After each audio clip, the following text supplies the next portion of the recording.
Assalamualaikum warahmatullahi wabarakatuh.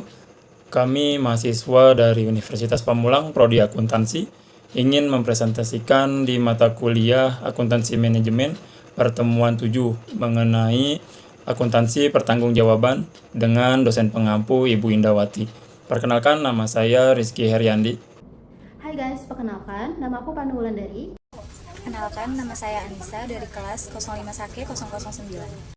Perkenalkan, nama saya Gisni, saya dari 05 Sake 09. Oke, pada slide ini membahas tentang pengertian akuntansi pertanggungjawaban. Akuntansi pertanggungjawaban merupakan suatu sistem yang bertujuan untuk mengukur kinerja keuangan setiap bagian.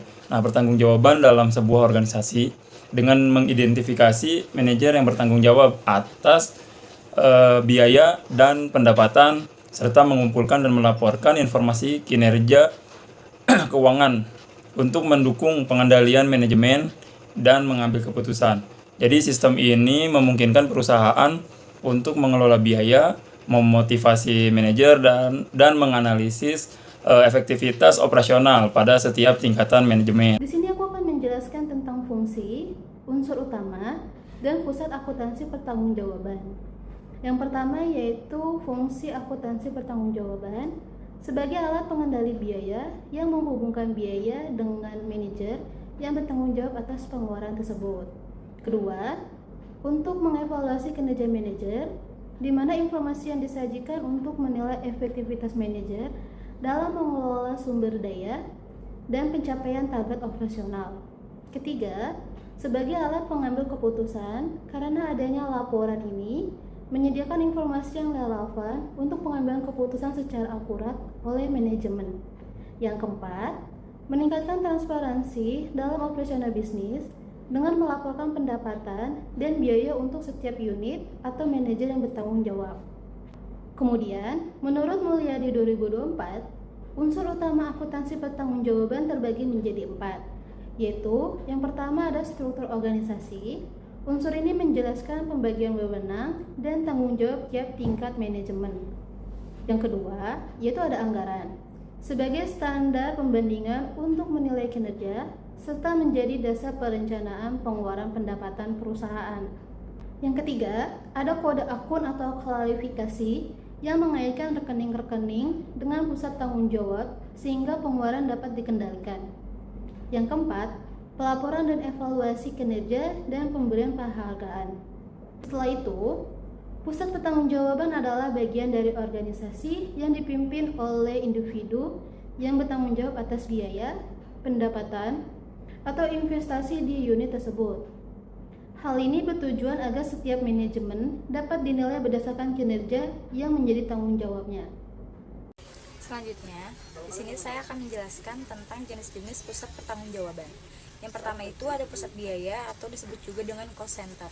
Pusat biaya merupakan bagian atau unit dalam organisasi yang hanya bertanggung jawab atas biaya yang terjadi di bawah pengawasannya tanpa mempertimbangkan pendapatan atau keuntungan. Menurut Mulyadi 2004, pusat biaya dibagi menjadi 2, yaitu pusat biaya teknik atau yang disebut juga engineering cost center dan pusat biaya kebijakan atau yang disebut juga discretionary cost center. Yang kedua yaitu ada pusat pendapatan atau revenue center. Pusat pendapatan merupakan bagian dari organisasi yang bertugas untuk mencapai target pendapatan atau penjualan tanpa perlu menjelaskan biaya atau laba. Yang ketiga itu ada pusat laba atau profit center. Pusat laba memiliki tanggung jawab dalam mengelola pendapatan dan pengeluaran untuk memperoleh keuntungan. Manajer pusat laba memiliki wewenang untuk mengontrol biaya dan memaksimalkan pendapatan sehingga laba dapat meningkat. Evaluasi dilaksanakan dengan membandingkan laba operasional terhadap laba yang sudah ditetapkan. Yang keempat itu ada pusat investasi atau yang disebut juga dengan investment center. Pusat investasi tidak hanya mengatur pendapatan dan biaya, tetapi juga menggunakan investasi untuk memperoleh keuntungan. Kinerja pusat ini dievaluasi menggunakan rasio pengembalian investasi atau ROI. Contohnya, unit bisnis independen atau divisi strategi dalam perusahaan besar. Selanjutnya yaitu ada prinsip keterkendalian atau disebut juga dengan controllability. Prinsip keterkendalian menyebutkan bahwa seorang manajer hanya dapat diminta tanggung jawab untuk hal-hal yang berada di kendalinya. Tujuannya supaya evaluasi kinerja dapat bersifat objektif dan adil. Misalnya, kepala produksi tidak bertanggung jawab atas lonjakan harga bahan baku karena itu berada di luar jangkauannya. Selanjutnya, yaitu ada anggaran sebagai alat pengendalian. Anggaran adalah rencana finansial yang menjadi dasar evaluasi kinerja dalam akuntansi tanggung jawab. Setiap unit tanggung jawab membuat anggaran yang disetujui oleh manajemen.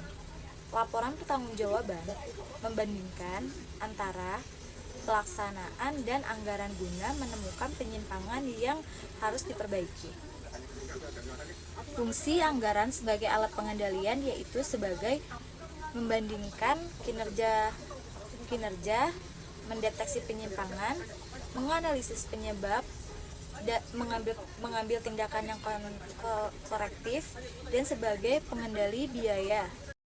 Materi selanjutnya yaitu tentang analisis varians atau penyimpangan.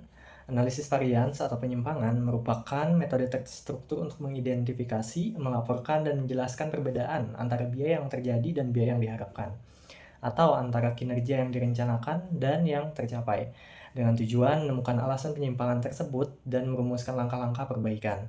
Jenis varian penyimpangan terbagi menjadi dua, yaitu varians menguntungkan dan varians tidak menguntungkan. Nah, selanjutnya yaitu manfaat dan keterbatasan sistem akuntansi pertanggungjawaban. Sistem akuntansi pertanggungjawaban memberikan keuntungan seperti penilaian kinerja, dorongan bagi manajer, pengawasan biaya, penyusunan anggaran yang lebih efektif, serta pengambilan keputusan yang lebih tepat. Berkat informasi rinci untuk setiap pusat tanggung jawab.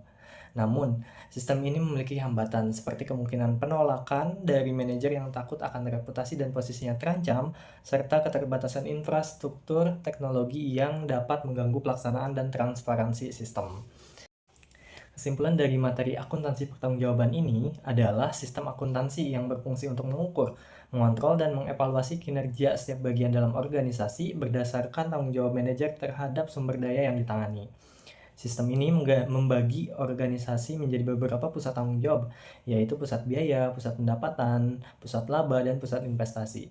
Setiap pusat memiliki perhatian dan tanggung jawab yang bervariasi, mulai dari efisiensi pemanfaatan biaya hingga manajemen investasi untuk meraih keuntungan maksimal.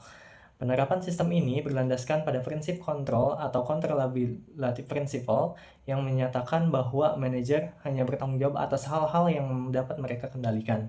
Dalam menilai efektivitas kinerja, anggaran digunakan sebagai alat pengendalian dan analisis varians atau penyimpangan untuk membandingkan hasil yang sebenarnya dengan rencana. Sekian dari kelompok kami, kurang lebihnya mohon maaf. Wassalamualaikum warahmatullahi wabarakatuh.